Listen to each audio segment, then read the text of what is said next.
It's a Wednesday in Charlottesville in Central Virginia. No. We're in Seattle. That's a bit, yeah. Seriously, it's a bit slushy out there. It rained all night. I was talking to Yvonne on the way in, and I pretty much blamed her when she came from Seattle. She brought all this stuff But you know what they say about April showers? Mayflowers? They bring May flowers. Yeah. Does that really count in Virginia? I think that's more of a northern thing. Is that a northern thing? I don't know. My yard, all my flowers are popping. All my flowers are popping in our Yeah. yard too, yeah. So. Yeah, maybe it's a northern thing. Judah. Or maybe April, it's just a thing that's a thing that is a thing. April showers, May flowers, Judah? What should it be in Charlottesville? April showers, May powers, May April showers drown the flowers. drown the flowers. That was funny. That was very funny, Judah. Look at Judah, huh? I like when Judah makes jokes. Yeah, look at Judah. He's got a very good sense of humor. He does. It's that dry. Oh, yeah, it's very dry. Kind of very. You got to look at him and go, okay, is he serious or is he joking? And then he does what he just did right now. Does that little Judah smirk. That little Judah smirk. Yeah. And then you go, that's what this is Viewers about. and listeners, give the show a like and a share anywhere you are watching. Like the show, share the show. We'll have a good time today on the Wednesday edition of Real Talk with Keith Smith. 608, by the way. Brandon Harrop, welcome to the program. The talented real estate photographer, Jesse Rutherford, Supervisor, Nelson County, Neil Williamson, President, Free Enterprise Forum, Holly Foster, who loves Real Talk with Keith Smith, Oh, thank you. Queen of Henrico, Bill Thank you. McChesney, Ray Cadell, Georgia Gonna be in that Gilmer, neck of the woods here after the show. talented mortgage broker extraordinaire, Dean Russell, Seth Liskey, the Stantonian real estate investor and financier, Trip Stewart, real estate investor, Ellie Tucker, your husband was amazing on Friday. Harold Hertz, the real estate investor, Scott Q, a happy YRP client, Brittany Mr. Gray, Q. and Aaron King. Welcome to the broadcast, just to name a few. Love you guys. Love your support of the program. Mr. Michael Plecker, one of the Shenandoah Valley's finest backstops. What's that, Keith? Backstops. Backstops. Is that the unofficial name for a catcher? That's a Is it backstop? synonym for catcher, yeah. Okay. Yeah. I thought the backstop was the thing that was behind the catcher. Backstop, a guy that stops the ball from going. Behind the back. Yeah. Therefore, Backstop. backstop. Right. What are we going to talk about today? Maybe Maybe numbers, huh? I follow your lead on Real Talk with Keith Smith because it's a Real Talk with Keith Smith. Oh, God. When it comes to what are we going to talk about and me in the lead, that's called the I Love Seagull Show. Yeah. in the afternoon. Yeah. Thank you for pointing out the obvious. I Yeah. don't have my Captain Obvious socks on. Yeah. So today, we're going to kick the show off a little bit about, what happened in first quarter. And we should do it when the cameras are on. We should do it when the cameras are Yeah. on. That would be really good idea. Absolutely. You would Judah- think this is my first show, not show 608. Judah Wickhauer, we're going to have some fun. Logan Judah, Wells Kalelo, smile, hello. Judah, will you? There you go. We can rock and roll Keith Smith and Judah Wickhauer when you're ready. I'll have a sip of caffeine. Please do. Please do. Quiet on the set.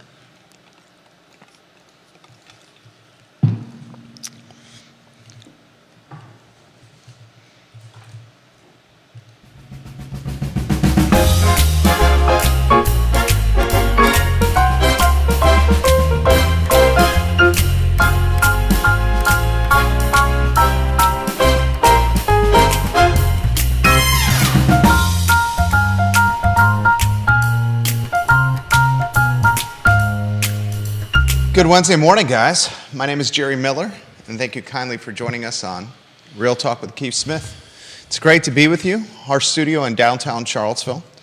We are smack dab in the middle of everything on a show that has quickly become the voice of the real estate community in a market we call Central Virginia.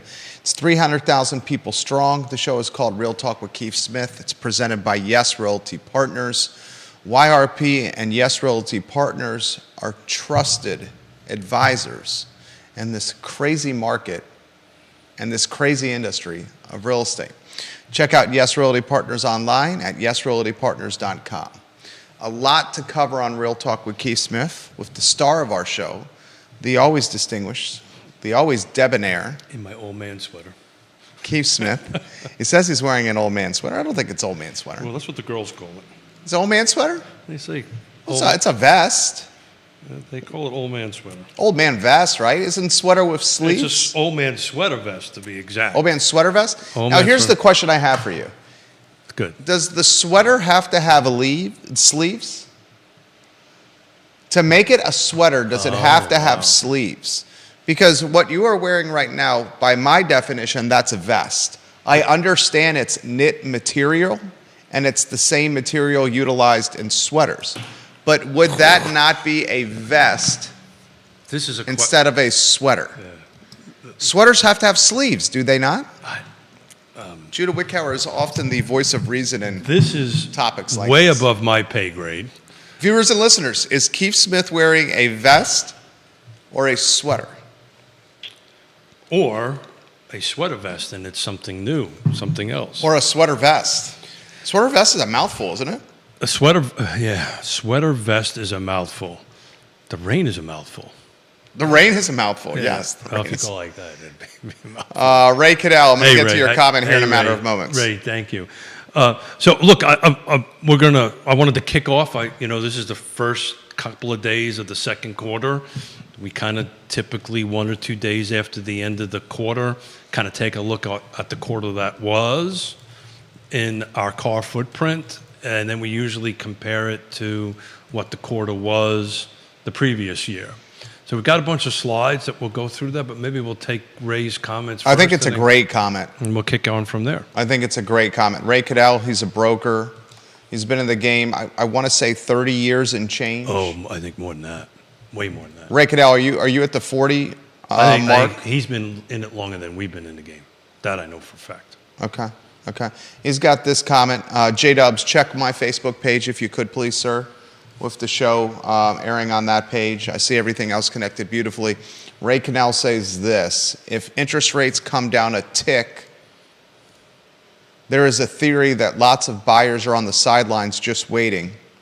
Inventory is tight enough now, of course. What are your thoughts if interest rates drop and how it would impact the market? I think it's going to cause a buyer's bonanza and prices to escalate even more and perhaps more bidding wars to occur.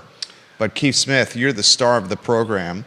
You stayed at a Holiday Inn Express last night. I just booked one for Philly. And you've been in the game since I 1987. literally just booked one for Philly. Our chemistry is clicking today. We happen, I'm a Hilton Honors guy. So I would love Ray's. That was a humble brag right there. That's what that was. A humble brag. I'm a Hilton Honors guy, Keith Smith. Oh, yeah, no, all that means is we spend way too much money on Hilton hotels visiting grandkids and stuff like that. Look, we've been talking about this forever on the show, right? The first question is when, and if somebody has a crystal ball and says when, I think they're kind of not being truthful about it. But in theory, I don't think the balance is going to change that much. I think you're going to see more units come on, but you're going to see way more buyers come in there. So what we're looking at right now, I'm looking at the last 7 days. 84 units came on the market. 92 went pending. So we're still going pending more than what's coming on. Good news is we're in the 80s per week. A couple of months ago, a couple of weeks ago, that was in the 60s. So we're kind of growing somewhere between 80 to 100. But there's a ton of people sitting on the sideline. The question becomes, at what price point, right?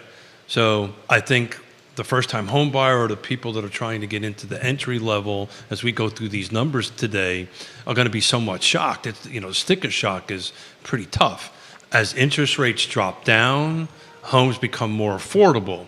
Then the flip side of that is okay, is the seller going to start raising their prices? Right? So let's just take a look at it real quick, Ray, if you don't mind, and Jerry. Slide number 1, if you don't mind, Judah. So what you're looking at is a comparison of total homes sold and the median sales price for quarter 1 in 23 versus quarter 1 in 2022. And this is in the full Charlottesville Area Association of Realtors footprint. So that's Charlottesville, Albemarle, Havana, Nelson, Greene, and Louisa.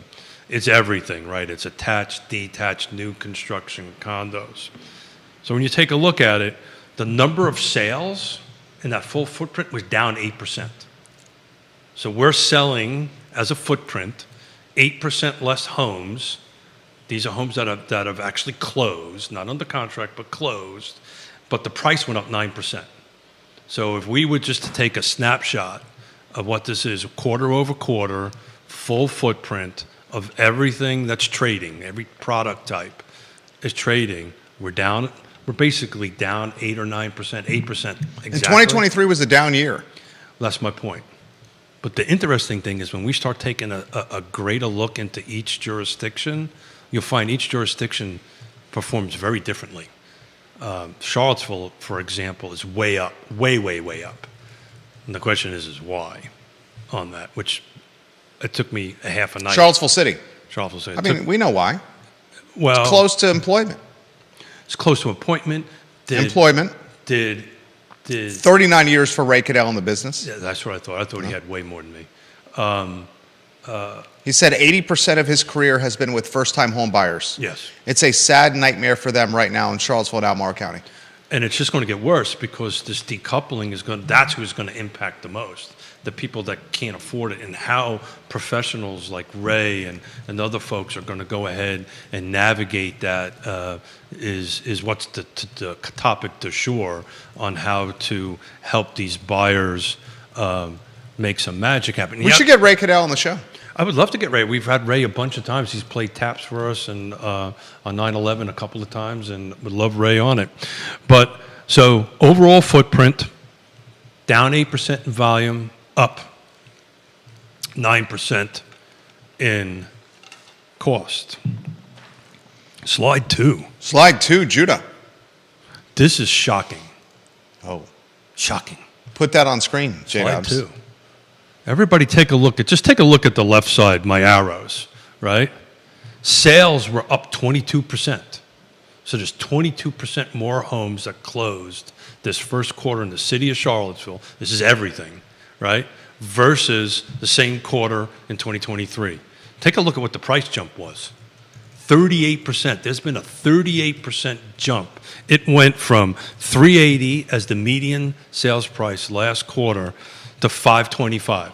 Now, for those of us in the business, Paragon wasn't working for 3/4 of the day yesterday. Yeah.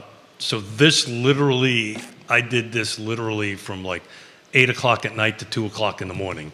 So I didn't get a chance to take a deep dive, and we'll deep dive this next week. You woke up early today. I did, yeah. I think I got about 2 hours of sleep.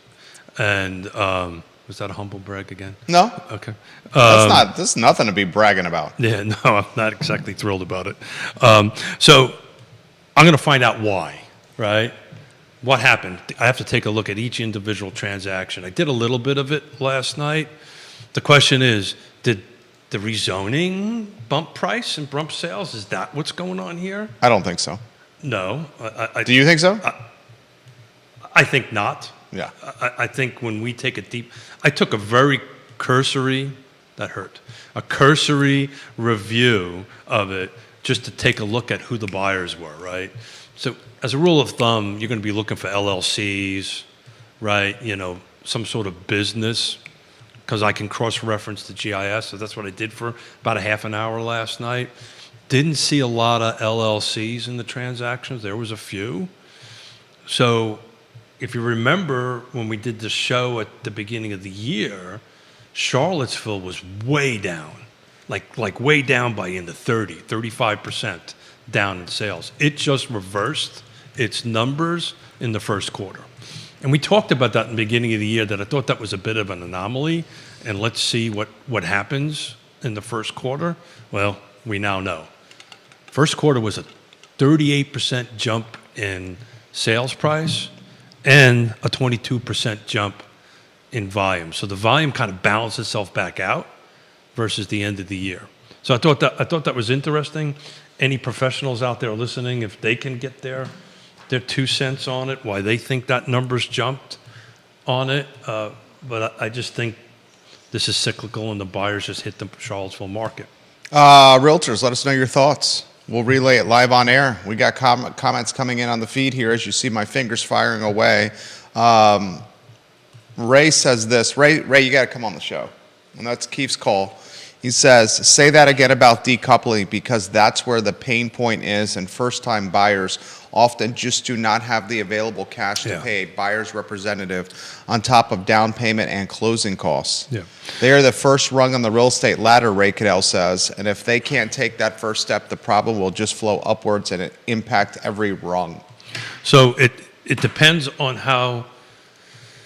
So National Association of Realtors sent a letter to the Veterans Administration last week, basically saying, "Hey guys, please make sure you include in the VA rules and regulations for lenders that they can allow for concessions to increase from 3 to 6% or 3 to whatever percent to include that." My suspicion is they're ultimately going to have to be tracking the same thing on the FHA and the HUD stuff. It hasn't happened yet. What's ultimately going to have to happen to take care of our clients, because I've got a couple of first-time home buyers that I'm working on right now, is you've got to be transparent with them, right? You've got to be able to communicate with them, and you've got to be able to communicate with the other side. And so this is the conversations we're now having between Keith and Ray, right? Keith's got the buyer's agent, Ray's doing the listing side, and we're having conversations to be able to move the buyer broker compensation into the sales price. Also had a couple meetings post-Friday with Bill Tucker and a couple other attorneys to start figuring out a way that we can come up with an addendum that's going to be attached to the contract that guarantees this, so the first-time home buyer but doesn't have to stick their hand in their pocket to do this. What do you think of Bill Tucker's idea of paying down the road? A Yeah. promissory note. Yeah, I think he very quickly walked that back and realized it wasn't practical. That is not practical. The way to handle it is in the contract. I've been saying this from day one. It's the way the Pacific Northwest has been doing it, right? It's the way the New York City did it when they decoupled in the beginning of the year, right? It's the way, if any of those folks listening, or Brian Buffini folks, he's been saying what I've been saying forever. This is going to look like a commercial transaction where it's very clear, very transparent, who gets paid, how they get paid. The question has been, and we've been talking about it, it's the reason I'm trying to get some lenders on, what the hell are the lenders going to do? How are they going to look at this? And they're only going to look at it the way the regulators look at it. And Ray, if I'm off base, correct me on this. Please. Dylan's Rule on Twitter. We love when you watch the program. He's amplifying the message on that platform. Viewers and listeners, let us know your thoughts. The mayor of McIntyre watching the program right now. And we're going to get to his comments. The show airs on That's Louisa County, right? 15 Facebook pages. The mayor of McIntyre is Oh, McIntyre. city of Charlottesville. Yeah. He says an old man's sweater is a button-up cardigan. I got button-ups. Yeah, you do? Thank you. A sweater vest is an accessory. Oh. It's Mr. Bill McChesney right there. Bill, thank you. Yeah. So I'm wearing an old man accessory. whatever the heck that is. Oh, God, I love hanging out with you. Viewers and listeners. I always thought that was, no, be heck. Hey. No. I have a feeling I know where you're going. It's in the PG-13 realm, I believe. Yeah. I thought the old man accessory was the thing, the pill that came in a bottle. Okay, that. Not PG-13. Judah just shakes his head with a disapproving. Okay, so let's with talk a about. disapproving scowl. Did I get him? You talking about vitamin C? Vitamin C. Yes, exactly. Ray Cadell talks about the position the appraiser is in right now. So we've got Woody coming on next Woody Wednesday. Fitcham Associates. Woody's coming on next to talk about. I'm trying to ask a lender to come in and sit with them. Any lenders who are watching that Got Dean Russell watching. any lender who wants to join us and sit here, I'm getting some pushback from lenders. They operate under certain rules, and I get it. But I don't think anybody has given guidance from them. But if there's a lender who wishes to sit next to Woody, we'd love to have you here and talk about it. I promise you, just like with Bill or anybody else, we'll keep you out of trouble. Yeah. Right. But this is just a couple of folks around water coolers with a cup of coffee trying to debate everything that we love, which is real estate and helping somebody with one of the three important things for a trip around the sun, which is shelter. Shelter. Very nicely done right there. Lonnie Murray, welcome to the Hey, program. Lonnie, how you doing? Rob Neal, welcome to the program. Olivia Branch, welcome to the program. Johnson Village's finest. Heather Lamont Walker, welcome to the program. Jason Howard on Rio, Georgia Gilmer, welcome to the program. You got 6, 7, 8, 9 real estate investors watching the program right now. And one of them says this decoupling seems to give even more of an advantage to the real estate investor. Your thoughts on that topic? Yeah, I look at real estate investors as a commercial transaction, right? So I don't think any of that's going to change. I don't really understand where the benefit might be for a real estate investor. Look, eggs, commissions, unlike what President Biden said, has always been negotiable. I negotiate. What did you think of President Biden's comments? I think he didn't know what the hell he was talking about. Do you want to give? And I generally. You don't talk politics, but this is part of real estate. I stay away from politics. Should we give a snapshot of what President Biden recently said? I think I just did. Yeah. Well, I mean, in regards to what he was talking about. Well, basically what he said is, thank God now real estate commissions are negotiable. I'm paraphrasing it. And they've always been negotiable. I'm going to stay away from different sides of the aisle. Oh. It's factually incorrect. We've always negotiated commissions. I've been negotiating commissions, God, since 87, right? And this is what we do. And if you're really good at what you do, you know, I'm good at negotiating, and we're good at negotiating how we get compensated, and we're so good at that, we're also good at negotiating for you and your money. So, look, we may at some point in the show, I'm not quite decided if I want to tackle this or not. I think it's worth tackling. Yeah, I know you do. And the reason I think it's worth tackling is the misconception out there is Yeah. the realtors just Scrooge McDuck swimming in gold coins. Well, Jerry, geez, dear God, certain folks in our industry did that to themselves. Oh, I know they did. And this is and continue to do so to this day. And my brain is exploding on that. Continue to do so to this day. Hold on, let me get this straight. If the general public does not know what we do and how we get paid and all the expenses we have to do, and all they're thinking is what they're seeing on CNN or Fox or whatever platform is this 6 eggs, 3 eggs, 2 eggs, 9 eggs, whatever number of eggs it is, and you go out and post something that I just sold a house in 13 seconds, what the hell do you thought the public was going to think? How come, and we might get to this, and this may be my responsibility to do it, but... I think it is. Yeah. You have the platform. We do not, and I repeat, we do not make as much money as everybody thinks we do. Before I get into that, I'd really like to march to each jurisdiction. Can we do that? Oh, absolutely. This comment comes in from Mr. Cadell, who's making the program better. I have a lot of comments that I need to get to, including one from North Downtown's finest, Grayson, in a matter of moments. Hey, Ray Cadell says, current deal I'm working on in real time. I have a current first-time buyer who put in a full price offer plus an $8,000 escalation. Correct. And they came in third out of 5 offers. Yep. Did you lose against cash, right? Yeah. Van On, welcome to the program. Yeah, First-time look, commenter. so to that comment, if you're a buyer and you don't know how to navigate and negotiate, just the front end of it, I'm just talking about the part getting it under contract. If you don't have a pro like Ray negotiating and trying to help guide you through this process, and you're going to do this on your own, I've said this, I went back actually and looked at our first couple of shows, like 600 of them ago. Ooh. I did that the other day. I know you told me never to go back because No, I gotten better. to each, yeah. I've To each gotten their better. own. I get angry with myself because sometimes I sound silly. That's and stuff one of the like that. reasons why, Yeah. I don't even go back and watch I mine. very rarely do it. Yeah. But I wanted to do it to. Because we're our harshest critics. Oh my God. Yeah. I've Folks watched. in this business Yeah. don't do that. I Because you watched. just nitpick yourself to death. I flipped through them sometime earlier yesterday, and I almost was giving you a phone call. I'm done. I don't want to do this anymore. I sound so stupid. There it is.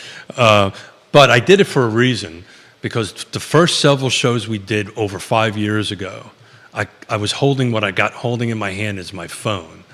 And we were talking about this back then. We were talking about, will this phone replace me? And the short answer is no. The amount of work that it takes, and each year and each month, and as new regulations come, it gets even harder and harder and harder to navigate it. So there's my platform on that. We'll talk about money, because Yona and I, we do our business maybe different than most. I guarantee you Ray does it this way, right? We've been keeping balance sheets and P&Ls on our business and our transactions for 35 years. I'm also a recovering developer and builder, so I look at this business as each transaction as a home. And so in my QuickBooks, which we've been using, well, before that it was a ledger board, then 2000 we migrated to QuickBooks on that. I have a track of every transaction we do, and I track how many hours we put into it, because I look at it that way. Now I got it on my phone. We'll talk about something, and I'll plug in the hours in it, because I want to keep track of how much time I spend per transaction. It's a lot of work. You got to know how to do it. But if a guy who got kicked out of high school can figure it out, anybody can figure it out. Yeah. Right? It's not that complicated. Before I get into that, let me buzz through the counties. Oh, absolutely. And to answer your question, they lost to a cash deal, where they waived the inspection entirely. Yeah. So to Ray's point, There's a lot of comments coming in. so to Ray's point, as soon as interest rates drop out, this stuff is going to get worse. I think we know that. My, You can make a legitimate argument. locations are going to matter, Jerry. Yeah, the legitimate argument, the time to buy is now. It's always now. And why the time to buy is now is because when rates drop, there's going to be more competition. And if you buy now, you can always refinance later, should you choose. So the part of the reason I want to buzz through these counties, there's a couple of jurisdictions that prices actually went down. So the whole footprint. You want to put the jurisdictions on? Yeah, if you don't mind me Yeah. getting that out a little bit. And then we'll get to the comments after that. Yeah, because I think this is an important piece of information to get out. So, Multiple people are talking about they're missing the Monday show. yeah, well, I appreciate it. Thank Yeah. you. He's a busy man. We are a little, He's got grandkids everywhere on the eastern seaboard. and I got to work on my tan at some point. Talk about the jurisdictions. I'm taking you off track because we're at the 45-minute marker already. Oh, good Lord. It's flying, I know. Oh, good Lord. Number 2. Excuse me, slide number 3, excuse me. This is Albemarle County. I'll just go through them fast. Albemarle County, sales were down by 16, up by 14. Number 4, Fluvanna County. I'll let you give me a thumbs up when you're ready there, Judah. Thank you. Sales were down by 30%. This is quarter over quarter. So the number of transactions are down by 30%. Price stayed flat. Greene County, which I was very surprised to see this. Greene County, that's slide number 5, Judah, thank you. The volume stayed flat, quarter over quarter, went down 6%. So there was a 6% drop in price between the first quarter of last year and the first quarter of this year. Here's the other shocker. Nelson County, this is slide number 6, up 7% in volume, up 20% in price. So there was a 20% jump in price. It went from $357 to $392. And the one that we've been talking about for a while, which is number 7, this is Louisa County. Up 55%. Price stayed kind of flat, only about 2% up. So we've been talking about this. And if you can tag my friend Greg Slater. Greg Slater? I used for all the other jurisdictions, I used both Bright and Carr. For Louisa, I only use Carr because you put Bright in it, you get all the you get all the Fredericksburg numbers in it. It really skews the numbers. So these are accurate. These are accurate numbers. So there you go. Dot the I's and cross the T's. What shocked you about that? I didn't expect Greene to go down, and I sure as heck didn't expect Nelson County to jump that much. Again, I haven't taken a hard look into it.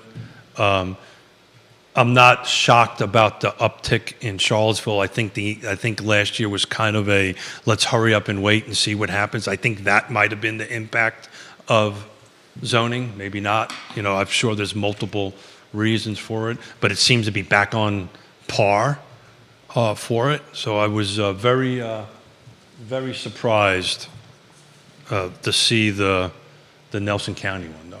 That would be the end of that sizzle reel. We're going to play that on the I Love Seville show. I think darn. that's important. Thank you for. From someone who's asking anonymity. Yeah, please. For anonymity. Sure. I have never used a discount realtor, but I have also never paid 6%. Yeah. 3 plus 3. There you go. Every property I have bought, I have always said, this is the value I place on this house Yep. and transaction. I am paying X, seller and both realtors. I don't care how you chop it up or split those funds, but all I'm paying is this. Yeah. And the deal always got done for me. Sure. And it's always been negotiable. You go to buy a car, you can negotiate the price of a car, right? It's always been negotiable. Now, the decision is, do I want to work for whatever number the other side is willing to do? That's my decision. His decision or her decision is how much they think my services are worth. My job is to demonstrate what my services are worth. And we talked about this in the last thing. There's some agents that I've been reaching out to the Pacific Northwest that are actually charging a premium. If you want to use me, I'm charging you more.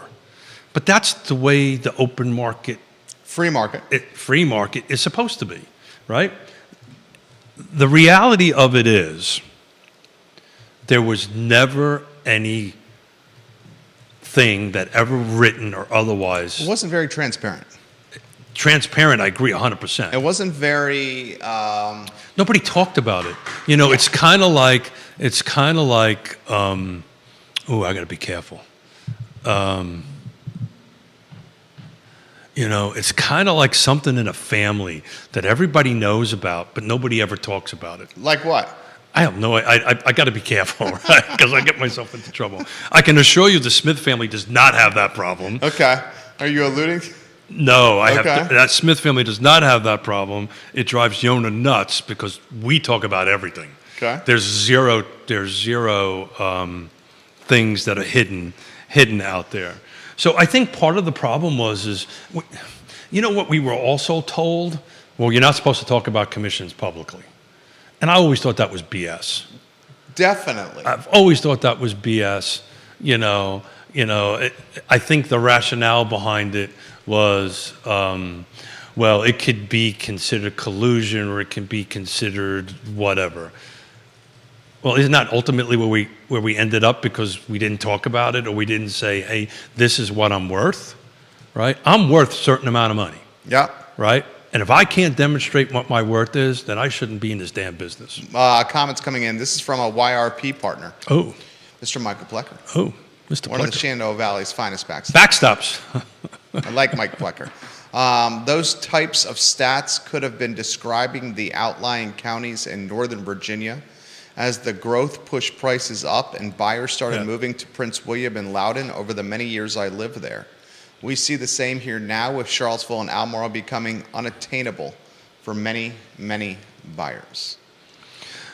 So, Mike, I simply ran out of time last night. I wanted to try to plug in Augusta, Waynesboro, Stanton. I just didn't get a chance to see how they were tracking. My suspicion is probably the same set of ratios depending on the jurisdiction a little bit. I think the volume has probably gone up and prices have gone up, but I'll get that ready for a future show. Your fingers are moving pretty quickly there. They are moving very quickly over here. This question has come in here. Has Albemarle and Charlottesville become so unattainable kind of rides the coattails of what Mr. Plecker just said. Have Charlottesville and Albemarle County become so unattainable in price that Louisa and Nelson and other jurisdictions will see a pop in values perhaps similar to what we saw in Charlottesville 20 years ago?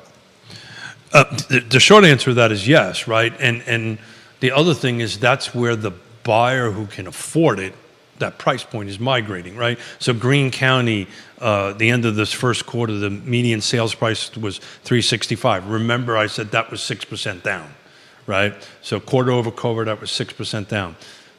My suspicion is when we take a look at that at mid-year, you're going to see those numbers reverse. It's the same thing I said about in Charlottesville at the end of last year. I said, look at the end of the first quarter. I bet you're going to see numbers start flipping. I think you're going to see that in Greene County. And I think this is a timing thing. As these new construction projects come on, you're going to start seeing Greene County explode. She follows by saying, and I want to highlight Stephanie Wells Rhodes watching the program. ISC. Of the Interstate Service Company family. ISC is a home's best friend. Interstate Service Company, a very trusted advisor. She follows by saying, you guys often talk Lake Monticello, and I know Keith lives in Lake Monticello. You look at the prices at the lake, it's hard to call them first-time home buyer prices. Yeah, that 100%. Kevin Yancey, good morning to you. Hey, Kevin. Be safe out there in this rain, my friend. He also says Stanton, Augusta, and Waynesboro, look at the prices, they're popping, per the other commenter. Yeah, like I said, I simply ran out of time. I normally break out Lake Monticello separately out of Fluvanna County, but just ran out of time. But you're 100% right. The question becomes, so what is affordable, right? We've never really answered that question. We know what the average prices are. We know what the median prices are. Affordability is relevant to buyer to buyer. Well, I think the comment that Stephanie is making. Well, Stephanie didn't make that comment. Oh, I'm sorry. I wanted to give Interstate Service Company some props. Got it. Yeah. I'm sorry. I apologize. So whoever made that comment the point is where are we going to go? And we've been talking about this for a while. This rubber band is just going to grow, and grow. You know, when interest rates spiked, we kind of had a pear-shaped rubber band, right?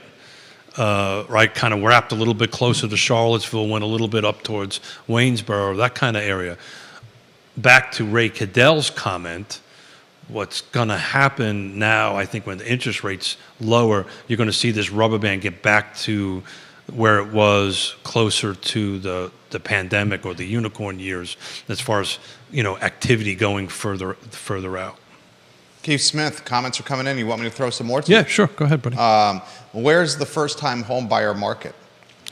So that's the point I'm trying to make. We have to determine what that price point is, right? So, I mean, I can tell you this. I can tell you this because is the first-time home buyer market, does it have a 4 in front of it? Well, that's where the market is. But is that what it is? But is that really the first-time home buyer? That's what. Right? Or is the first-time home buyer really needs to be a 3-something? There's just no product there to buy. So there's two different conversations, right? If the first-time home buyer is trying to figure out a way to make a 400 work, right? You know, they have to bring more cash. They have to get down payment assistance. We have to start working some magic that we work on our side of the table. Again, how we earn our eggs, right? To figure out how we can get that buyer into that home. The reality of it is, because there's not enough new construction happening, there's not enough new product coming in, the inventory is just not growing fast enough. And that's just putting so much pressure on the prices to go up. And if you're on the selling side, you're loving it, right? At some point you might have to buy, and then you're like, oh, hold it, you know, it's great on this side of the coin. The other side of the coin is maybe not so much. Yeah, but buying with a bag of money is... Well, back to Ray's comment, right? If I'm selling it, more advantageous than buying without a bag of money. Yeah, and I haven't. And no matter the conditions. All the work that I did on these things, I normally also have So for those who don't know, this is old school. I literally write all these things down on 3x5 cards and then put them on spreadsheets because it's just the way my brain works. And then I create a slide, and I'm sure somebody out there would probably show me a lot easier way to do it. Kevin Yancey, a question for you, and then I think I'll follow your lead if you want to get to what we really make on a deal. Kevin Yeah, Yancey, I'm trying to figure out a way to mark it. Go ahead, I'll let you. he says, you know my situation, Keith. Yep. Do you see more of that subdivision? That's what he wrote. I'm going to say no. I think you're What does he going. mean by that? It's. He asked me to help him out with something, and I did, and I'd prefer to let him be the one to tell the story. Okay. But he needed some help, and I spent some time with him doing the best I can to guide him through something, and I'll leave it alone at that. It's his story to tell, not mine. Okay. Yes, look, it's kind of like foreclosures, right? Foreclosures are creeping up a little bit, but they're so little, they're so small. When they creep up a little bit, it's not much. We're not back to this point where there was 2 million a year, or huge amount of numbers. They're in a couple of 100,000 within the country. So the situation that Kevin was in, you're probably going to see a few of them, and I'll say this much: there was family members had to pick a decision, do something from either the worse or worse. I can't speak English today. When it was either a really rotten decision or a not so rotten decision. At the end of the day, it was still a rotten decision. Did that make any sense? That made sense. Yeah. Yeah. They had a pretty shitty choice between two shitty choices to make. Did I do curse again? You cursed twice right there. Both Judah and I, our eyebrows were raised a little bit. I get worked up about this stuff. This comment, first-time home buyers needs to be redefined. You could be in your 40s and make six figures and be a first-time home buyer. But for the typical couple in the mid-20s making this area's average household income wanting to buy their first home, what's the price range they can qualify and where is it located? Great comment, Mike. So, Mike, that's exactly right. A lot of people don't know. I believe it's 3 years. Is that Mike B? No, that's Mr. Plecker. Got it. I believe that if you, I believe it's 3 years, you all of a sudden get reboot to a first-time home buyer. So Yona and I have been in the same house forever. We could be considered a first-time home buyer from a lender's perspective on that. It's a weird thing, but it's actually, you're thinking young couples. But to his point, look, I was going to. Rob Neal, I'll get to your comment here in a matter of moments. I've said this before. 80% AMI, two people, around $75,000, right? Right. The best you can, under the land trust model, the best you can probably afford is about a $250 purchase. I'm working on one right now to do that. That's kind of the cap of what a household making roughly $75,000, $72,000 can probably buy. There was a thing in the paper, right? You've got to, it's over six figures to afford the average. William Price says, when's the new HUD median income numbers come out per household? He says you guys talk about that a lot. Sometimes when's in April. The 2023 number come out? We're waiting. It's 2024, but it's based on 2023 numbers. It's sometimes in April. So sometime this month. Yeah, I haven't seen it yet. Yeah.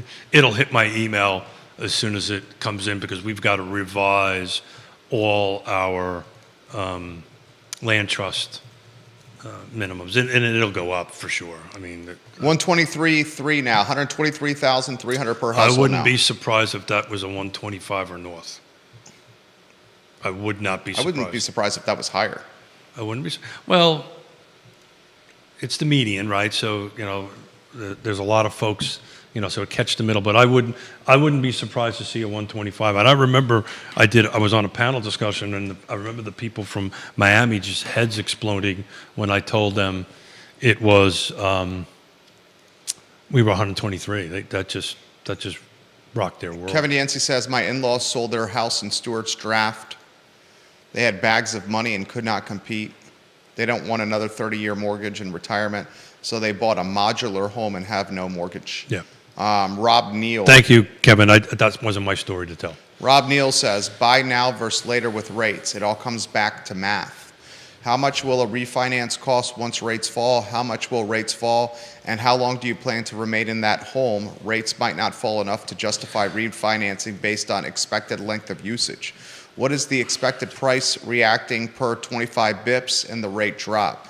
A not emotional buy now versus wait decision is a result of the above variables. Emotional dream or first time purchase decision, throw math out. That's a good comment right there from a man of reason. Yeah, so we're short version of it. When's the right time to buy? Now, right? As long as you can, you're in a position fiscally to do it. Build some equity, build some appreciation. I can't get into too many details, but we're helping one of our first affordable housing land trust buyers resell. They're relocating out of the state, and when as transaction all happens, this particular individual will end up with enough cash for a down payment for a house that they're leaving before. They walked in with no money down, they're walking out with a little bit of capital back to this ladder of housing, right? Get into it at the best way you can, in the best location you can, at a number you can afford. It may not be your perfect house. Nobody's first house is ever the perfect house. But start building your equity, start building your appreciation on it. Buy one less of these things I've got in my hand, and you'll walk out with a little bit of capital after a certain amount of time. If you buy now and have to flip it or have to sell it in a year, it's going to be pretty hard to walk away with a ton of capital in a year's time. The average person is living in their house longer. So so as much as everybody's been on NAR. And I've said this numerous times on the show. They provide good data. They provide good data. The question is will they still be able to provide good data depending on who stays in the MLSs and who stays out of the MLSs? But that's yet to be determined.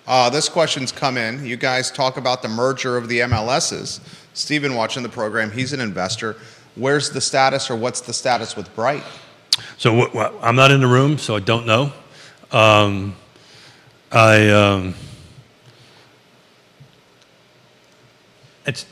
It's inevitable at some point in time, and I'm going to make some real estate agents unhappy with this, but I called the decoupling.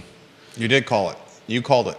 I'm telling you, over time, there's going to be so much pressure, particularly with the decoupling, particularly with the lack of revenue that's probably going to start coming into these associations. When you have folks like Brad Inman and people that I read incessantly, this is what I do in the middle of the night because I can't sleep. I read all this stuff. At some point in time, there's going to end up with these large MLSs. People in my industry do not like to hear this, but that's the reality of it. It's going to happen. Why did they not like to hear that? Well, it's a control thing, to be totally transparent about it. It's a control thing. Right now, if you go ahead and do that, you lose control, right? And it's also a private company, right? So they get to set their rules. They get to set all their stuff. But Bright's the second largest MLS in the country. There's 2 or 3 other larger MLSs, and you're going to start seeing these mergers continue because they're going to write big checks to buy them. You mark my words, I think 12 to 24 months from now, you're going to start seeing a lot more mergers of MLSs because it just makes sense and it's practical. Here's the deal from my perspective on it. My brain's going to explode because I'm going to have to learn a whole new system.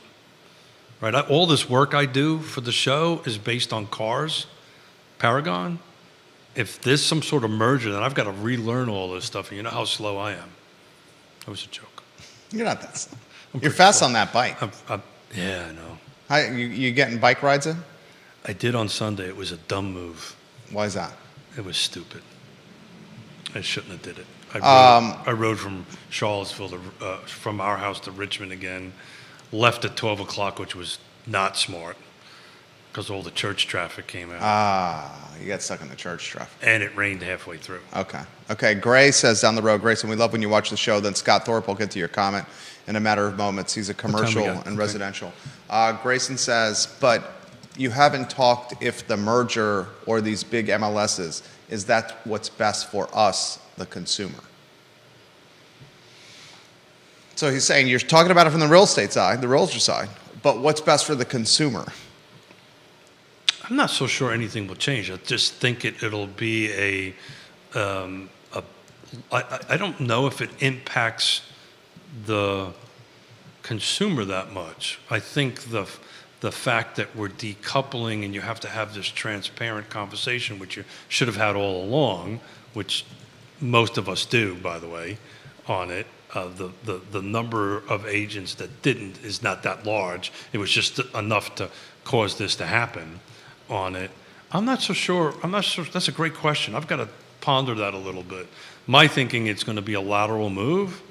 I will tell you some of the larger MLS's fines are pretty strict, but that's really not a consumer thing. That's a great question. I'm going to noodle on that for next week. Thank you for asking that. Absolutely. I love when folks ask these questions that make me better. I'm going to think that one through. My initial reaction is I think it's a lateral move. It's the same. It's just a different platform. Do you really think so? The bigger can't. MLSs could have more data points to educate. We already have it, so we already have it. But does the consumer get that? Like, here's the thing. I've been talking about this on the but program Homes.com. Dude, I'm a huge fan of Homes.com. If you're not using Homes.com right now to look at the market instead of Zillow or the other apps, you are lacking I've information. done 6 transactions in Richmond just using Homes.com. Homes.com is fantastic. Yeah, totally. But it's way better than the Realtor app, Zillow and Trulia. But all this stuff is interconnected, right, through the IDX, as you well know. I know right? that one. So what's in the MLS ends up on Homes.com. But Homes.com has way more information. It's exactly the same information. You don't find that information on the Realtor, Zillow, or Trulia apps. They have access to the same. They're just not showing it. It's their, you know how to do this. Their digital infrastructure does not showcase that information. I don't think they have the capability to do it. I think they do. I think what they're doing is choosing not to give it to the consumer. No, I disagree with that.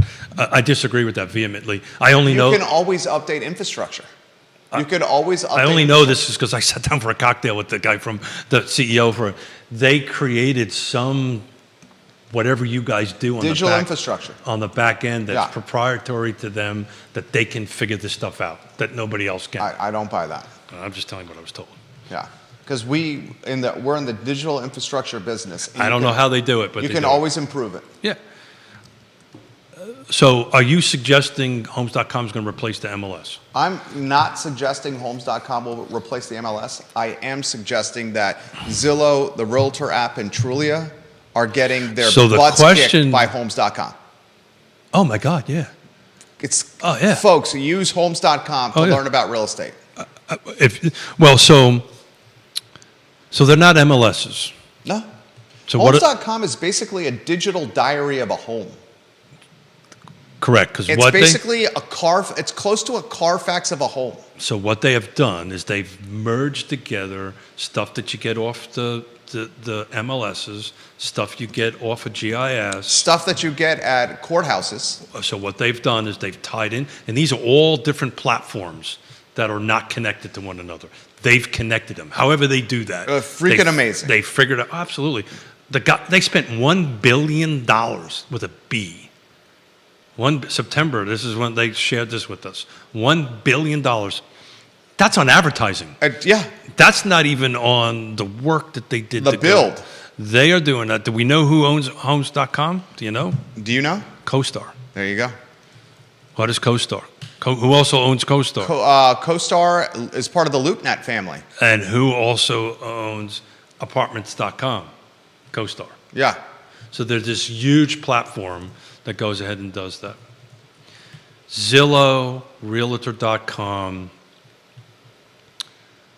Homes.com, which I happen to like, way over Realtor. I used to like Realtor.com. I've moved over to Homes.com. They're just aggregators of information but there's certain information that they don't have privy to that is on the MLS that you as a real estate agent have. What? You're talking the agent notes? Well, no, it's personal information of the sellers and stuff like Yeah, that. the agent notes. Well, no, there's other information on there, right? On Yeah. who the seller is, so forth and so on. Once it closes, it becomes public record. But in the listing end of it, it's all. That's the reason why Who are the sellers on the GIS? the seller's on the GIS, but it's not in the MLS. You're saying it's not on Homes.com? I think you can because they pull it off the GIS. I don't think Homes.com is putting names on the. I don't know. I have to look at it. Yeah. So this is how I use They Homes. are telling mortgage history. Yeah, well, you can pull off of the GIS. So that's connected to the GIS, right? If somebody picks up the phone and we're going to go take a look at it, I pretty much know how much you got left on your loan just by looking at the GIS Yeah. on your piece of property. But look, I use Homes.com. I've done 6 transactions in Richmond. I tell them to my client, I'm going there this afternoon to look at a piece of property. And maybe hang out with the granddaughter for a little bit. In Richmond. In Richmond. Very nice. So I tell my client, figure out where your where is first. Use Home.com. It's an aggregator of information. That's fantastic. Figure out where you want to be.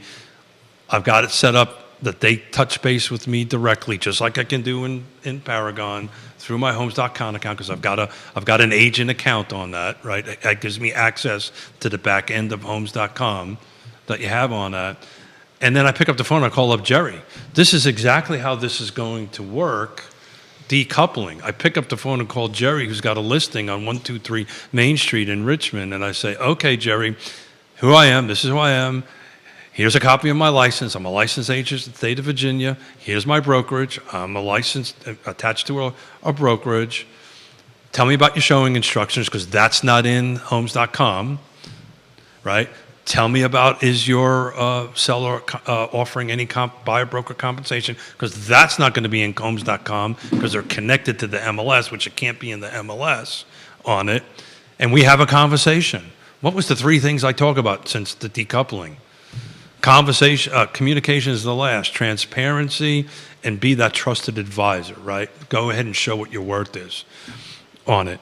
And I schedule showings for this afternoon. This question's come in. This is an interesting More one. coffee. Jonathan. We'll talk about how we get paid next week. Okay. Jonathan. We only got 2 minutes left. I see that. Jonathan's a real estate investor.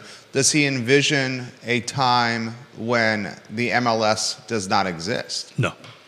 It's just going to end up being these large MLSs. Several of them, however it's going to be, through it. I mean, the Colorado MLS just sold it to Bright. I can't remember how many months ago. So Bright is halfway up the East Coast, halfway up the West Coast, took on Colorado in the center. There's a couple other larger MLSs. They're just going to become these large MLSs because it's so capital intensive to run and operate one of these things. It's capital intensive. It's human resources. We had our hats off to Carr, by the way. I've been hard on Carr lately, but hats off to Carr, and particularly Tiffany Van with Carr, right? I tried to get on at 7 o'clock in the morning yesterday. Couldn't get on at 7 o'clock in the morning. Happened to have Tiffany's cell phone number. Called up Tiffany. I said, what's going on? And she got all over it to get it fixed. So, credit should be due where credit is due. Absolutely. Busted her a tush to make it happen for everybody. That being said, I couldn't do business for 3/4 of the day, which is okay. I took a nap. Okay, I took 2 naps on that. So, wrap up time. I do want to kind of put a tease out for next week. I really want to throw out a recent transaction that we've done, how much money we received, what our actual expenses are, how many hours we had to put into it, because we track that very intently, and kind of understand how much we really work per hour. So that's a little bit of a tease for next week. The number is not going to be as high as you think it's going to be, folks out there.